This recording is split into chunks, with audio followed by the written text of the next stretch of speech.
Graça e paz da parte do Senhor Jesus. Quero hoje trazer essa mensagem do livro de Isaías, capítulo 6, versículo 8, com o tema, Como viver o ídolo. Um tema mais voltado para missões, que é muito falado, muito conhecido de todos, mas quero começar do início. Vou ler o texto e depois a gente vai comentar um pouco, mas começando do início. Amém?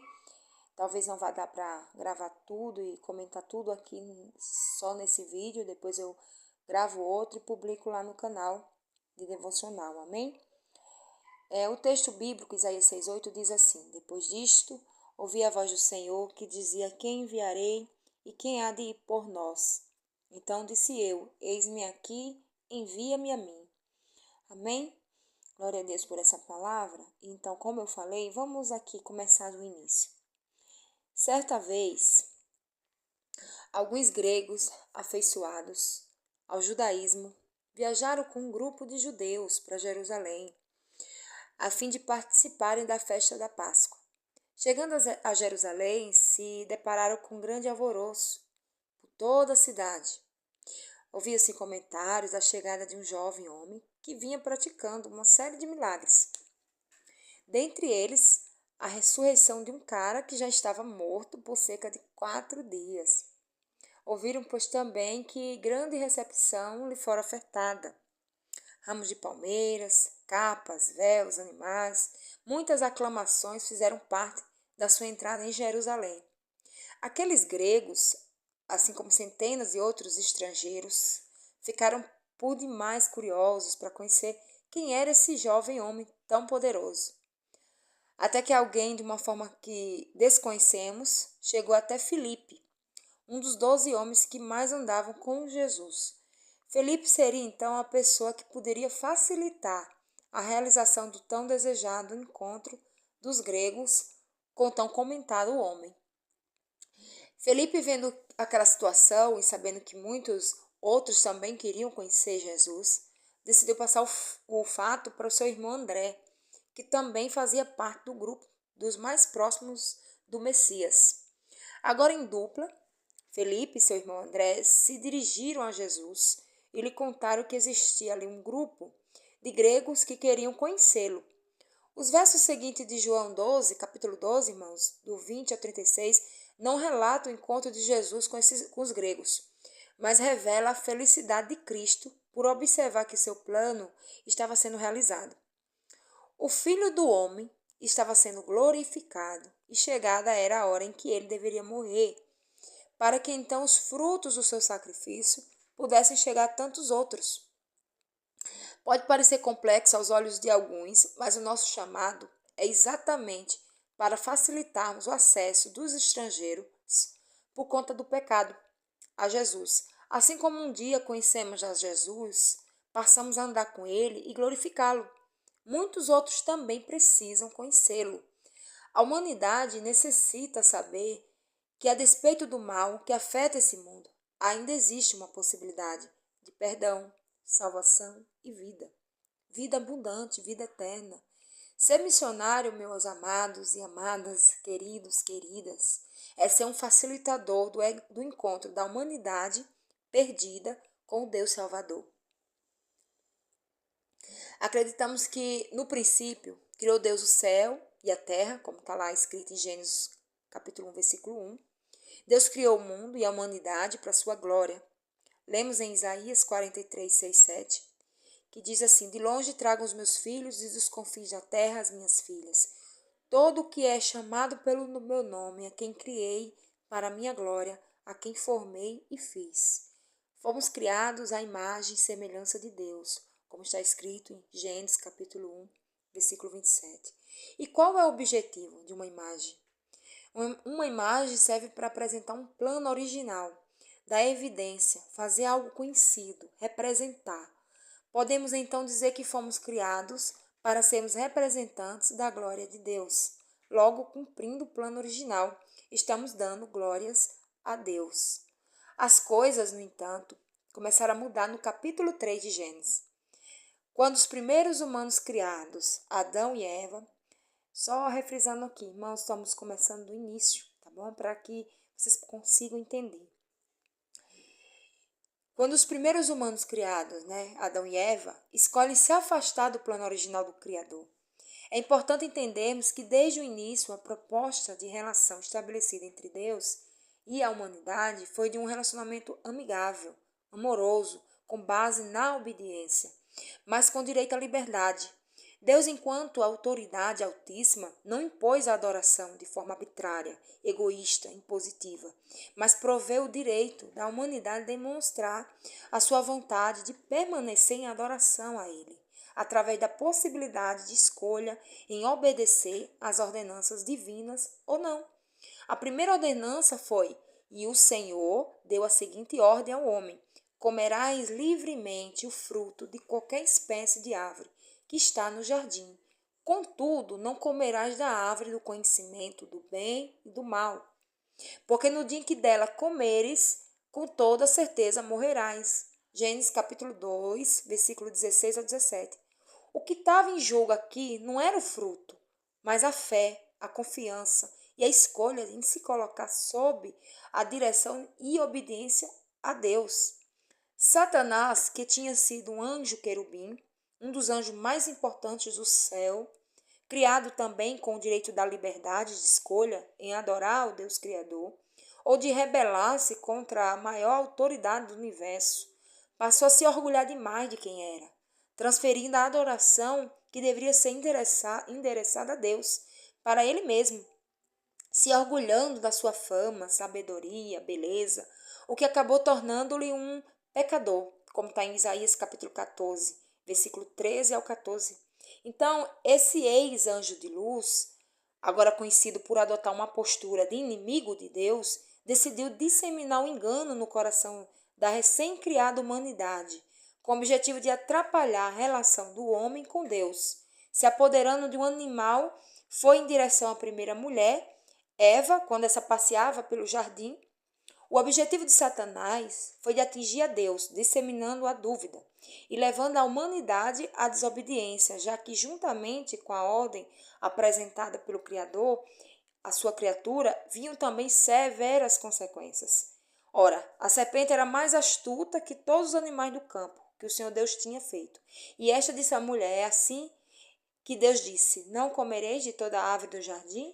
E vendo a mulher que aquela árvore era boa para se comer e agradável aos olhos, e árvore desejável para dar entendimento, tomou do seu fruto e comeu. E deu também a seu marido, e ele comeu com ela. Então foram abertos os olhos de ambos, e conheceram que estavam nus, e cozeram folhas de figueira e fizeram para si aventais. Eis a grande queda da humanidade. Não foi o sexo o grande pecado, como muitos afirmam por aí. O pecado foi a descrença e desobediência daquilo que Deus disse. Eva só precisava agir com fé. Ela tinha sido advertida quanto ao que deveria fazer, mas ainda assim escolheu acreditar naquilo que não era a voz de Deus. A mulher foi enganada por Satanás. Adão, por sua vez, vendo o danoso feito da sua companheira, que tinha comido do fruto proibido por Deus, escolheu ser coparticipante no ato da desobediência de Eva.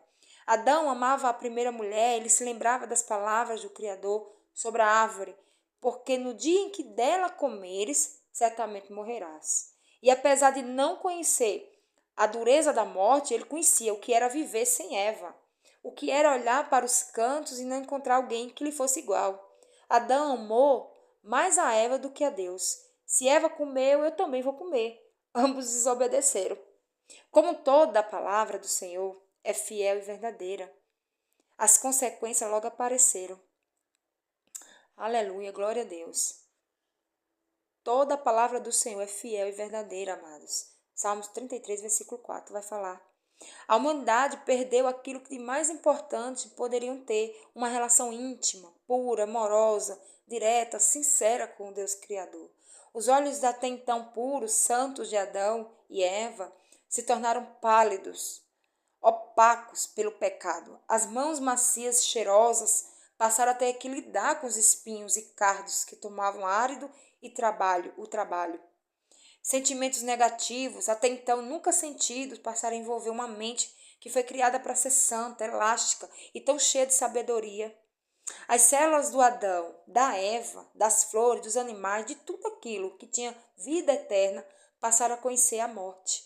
E quão triste deve ter sido ver o primeiro cachorro morrer, as flores murchar, despencarem dos caules. Deve ter sido muito triste ver a vida se esvair.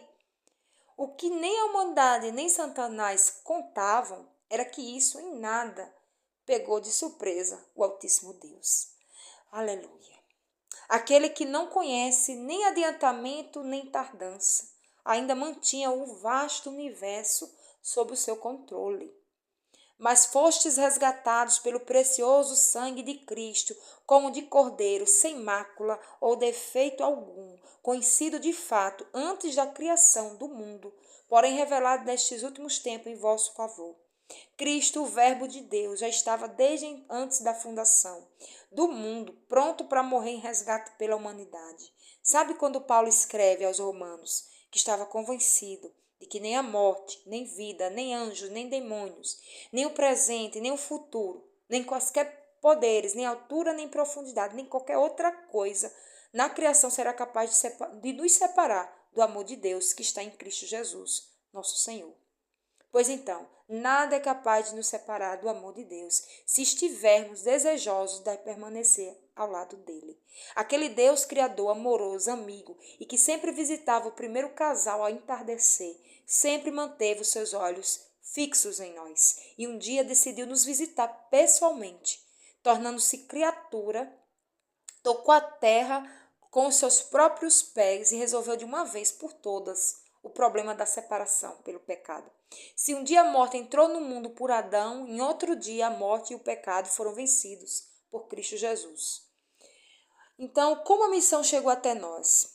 Ao Deus enviar o seu filho para morrer por nós, ele se tornou assim o primeiro missionário. O Deus Pai missionário enviou seu único filho para morrer pela humanidade perdida.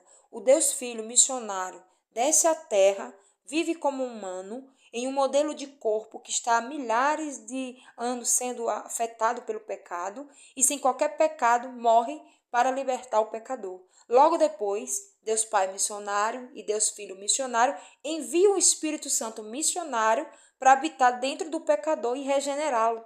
Isso é missão.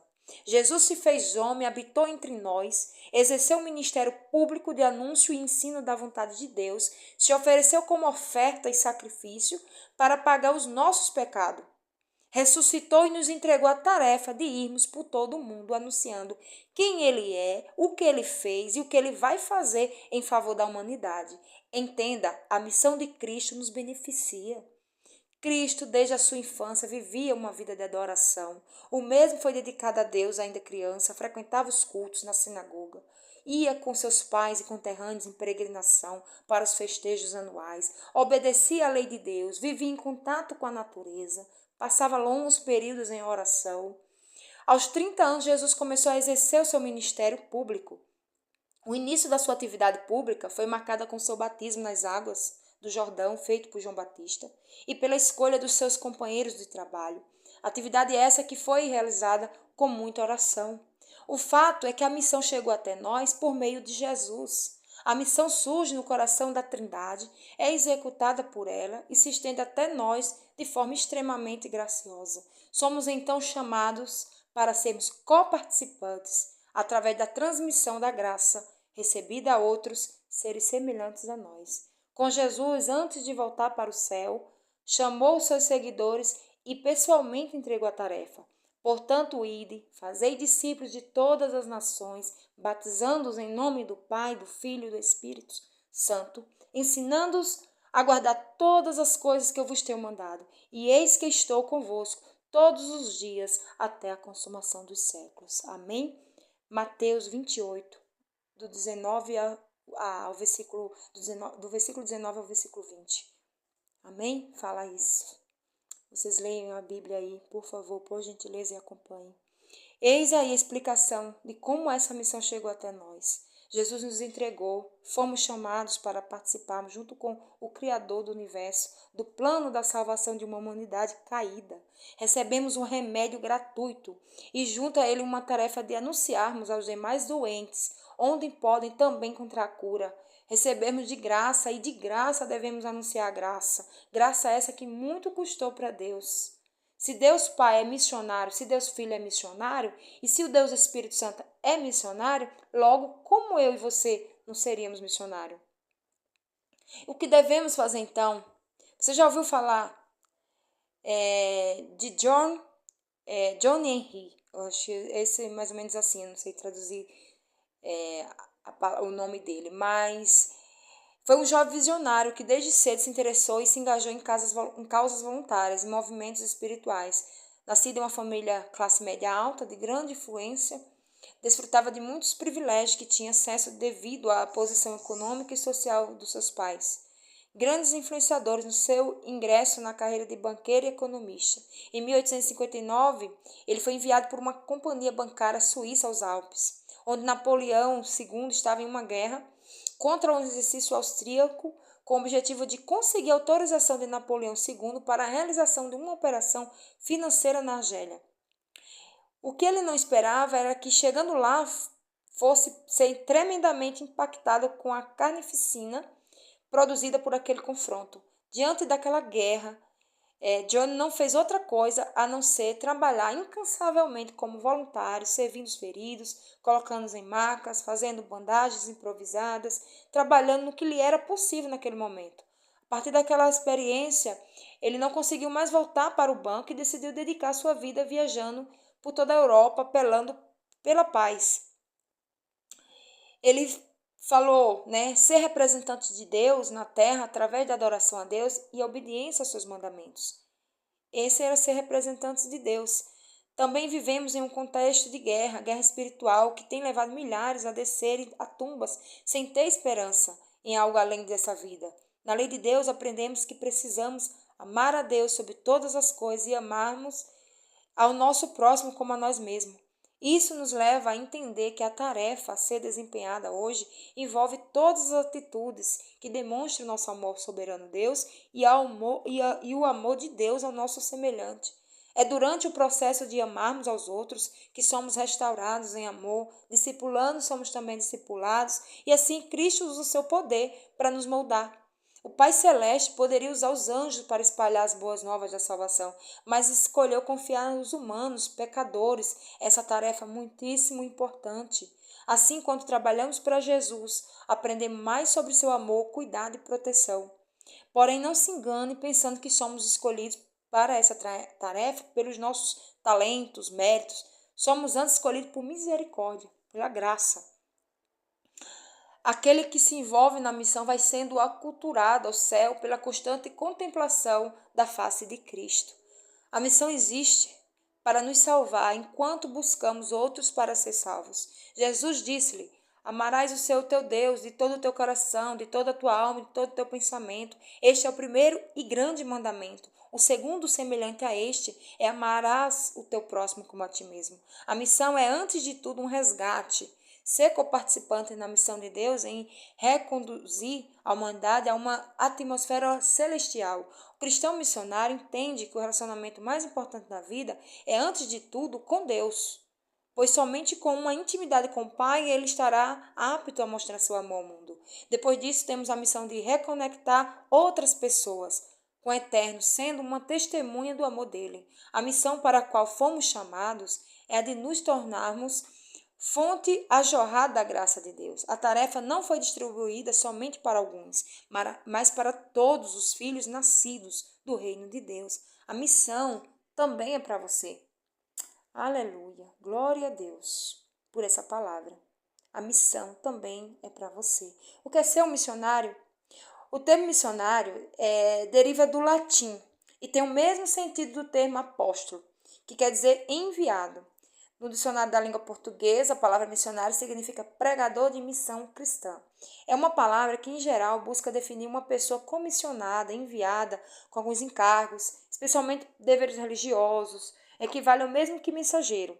Ser missionário é ser um mensageiro do Evangelho de Jesus, levando outros a conhecer a Deus, o sacrifício de Cristo na cruz, sua palavra, seus mandamentos, ensinando-os a praticar toda boa obra e aguardar a segunda vinda de Cristo, Para isso, o missionário deve utilizar-se do conhecimento de Deus, sua palavra e da experiência prática do relacionamento com Ele, para que, assim, por meio de seu exemplo de vida, atitudes, ações, palavras, outros sejam alcançados. Precisamos lembrar que a ordem de evangelização dada por Jesus Cristo em Mateus 28, versículo 19 ao 20, foi entregue a todos os crentes e a todos aqueles que pertencem ao povo de Deus, de tal forma que participar da missão de evangelização não é privilégio de alguns, mas responsabilidade de todos, indo, enviando, orando e ofertando. Nem todos irão para nações distantes, falarão outras línguas ou simplesmente viverão como estrangeiros para alcançar alguns. Dentro da obra missionária, assim como apresentado por Paulo em 1 Coríntios, capítulo 12, do versículo 12 ao 28, existem diferentes dons, diferentes atividades, diferentes chamados para atividades específicas, mas a missão continua sendo uma só. Todos possuem como cristãos o dever de fazer Cristo e sua mensagem conhecidos, pois todo verdadeiro discípulo nasce no reino de Deus como missionário. Então, por onde começar? Comece onde você está. Se você consegue contar para alguém o que Cristo fez na sua vida, você consegue ser um missionário. Se você consegue dar uma oferta para missões, você consegue ser missionário. Se você sabe orar por missões, você consegue ser um missionário. Eles atravessarão o mar e foram para a região dos Gerazenos. Quando Jesus desembarcou, um homem com um espírito imundo veio dos sepulcros ao seu encontro. Esse homem vivia nos sepulcros e ninguém conseguia prendê-lo, nem mesmo com correntes, pois muitas vezes lhe haviam sido acorrentados pés e mãos, mas ele arrebentara as correntes e quebrara os ferros de seus pés. Ninguém era suficientemente forte para dominá-lo. Noite e dia ele andava gritando e cortando-se com pedras entre os sepulcros e nas colinas. Quando ele viu Jesus de longe, correu e prostrou-se diante dele e gritou em alta voz: Que queres comigo, Jesus, filho do Deus Altíssimo? Rogo-te por Deus que não me atormentes. Pois Jesus lhe tinha dito: Saia deste homem, espírito imundo. Então Jesus lhe perguntou: Qual é o seu nome? Meu nome é Legião. Respondeu ele: Porque somos muitos. E implorava a Jesus com insistência que não os mandasse sair daquela região. Uma grande manada de porcos estava pastando numa colina próxima.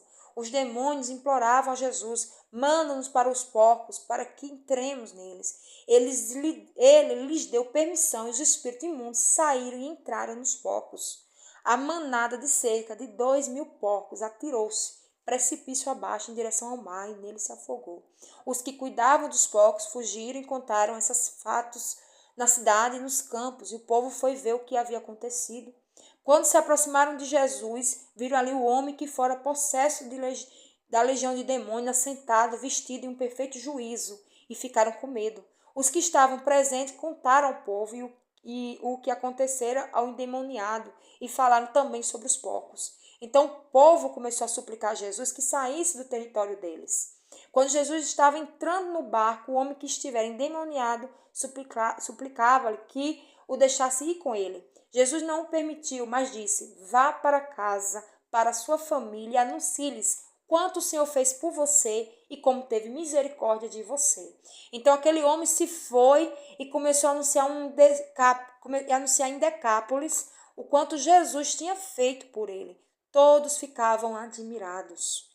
Esse texto está no livro de Marcos, capítulo 5. Aquele homem que antes era um endemoniado, amados, e se tornou uma criatura liberta por Jesus, sentiu-se tão constrangido e grato por tamanha graça da salvação que quis ir embora com Jesus. No entanto, Jesus ordenou-lhe que retornasse para o seu próprio povo e anunciasse o quanto o Senhor tinha feito por ele. Não sabemos se aquele homem sabia ler. Provavelmente não. Talvez ele tivesse pouco ou nenhum conhecimento sobre as leis dos profetas. Entretanto, aquele homem foi feito um missionário por Cristo. Logo após receber dele a salvação, aquele homem tinha uma mensagem. O seu sermão era sobre os poucos minutos que ele tinha se encontrado com Jesus e que fizeram a sua vida não ser mais a mesma. Lembra-se da mulher samaritana em João 4? Quando ela saiu do seu encontro com Jesus, a mulher já saiu pregando E muitos dos samaritanos daquela cidade creram nele, pela palavra da mulher que testificou: Disse-me tudo quanto tenho feito. Indo, pois, ter com ele, os samaritanos rogaram-lhe que ficasse com eles, e ficou ali 2 dias. E muitos mais creram nele por causa da sua palavra. João capítulo 4, versículo 39 a 41. Lembram também daquela outra mulher que escolheu dividir aquilo que tinha com Eliseu, só porque ele era profeta, servindo e ajudando no sustento e manutenção da obra? Sucedeu também um dia que, indo Eliseu a Sunem, havia ali uma mulher importante, a qual o reteve para comer pão. Sucedeu que todas as vezes que passava por ali entrava para comer pão. Segundo Reis, capítulo 4, versículo 8. A Bíblia nos apresenta que muitos são os dons e as tarefas na atividade missionária, mas um só é o Espírito que move e une a missão. 1 Coríntios, capítulo 12, versículo 4. Comece onde você está. Comece falando para as pessoas que estão próximas a você, as maravilhas que Cristo fez na sua vida. Fale o que você sabe. Toda caminhada começa com um primeiro passo. Inicie, busque o crescimento em graça e com toda certeza o Senhor te aperfeiçoará, nos aperfeiçoará. Se você não consegue ser missionário no lugar em que está, dificilmente será do outro lado do mundo. Seremos além mar o que somos em casa. Então inicie em Jerusalém o que você quer ser na Judéia e em Samaria. Se envolver na missão é ir a um crescente que parte dos mais próximos para os mais distantes. Para os discípulos, a missão era ir mostrar como viver o Evangelho e fazer com que entendesse de fato o amor de Deus que eles já conheciam de andar com Jesus. Nossa Judéia e Samaria hoje são as grandes cidades, países secularizados, lugares onde o cristianismo já teve influência, mas perdeu o foco. A missão é mostrar que o centro do cristianismo é Cristo e como ele pode modificar a vida de alguém, se assim a pessoa desejar. Ore por isso, seja um intercessor, seja um missionário. Como ter certeza desse chamado? Somos então chamados para servir com aquilo que fomos agraciados. Abençoados para abençoar, curados para curar, servidos para sermos servos. Muitos possuem uma imagem um tanto mística, alegórica e até mesmo idealizada com relação ao que é ser um missionário. Tem gente que imagina o missionário como alguém perfeito, envolto em uma área de luz e atmosfera impecável. Missionários continuam sendo pessoas comuns, com desejos, sonhos, medos, tendências pecaminosas, vivendo dia a dia as demandas de um processo de santificação. Só seremos perfeitos na glorificação, amados e amadas, após a volta de Jesus. Até lá, meus amigos, teremos que lutar. Trabalhamos para pagar conta, nos esforçamos para aperfeiçoar as nossas habilidades, buscamos cada vez mais sabedoria. Sim, missionários casam também. Quem fez o casamento foi Deus, ele não nos fez para vivermos sós. O Senhor é o maior interessado em nossa felicidade. Acreditem, não é porque Paulo não casou que todos os missionários não devem casar. Missionários estudam.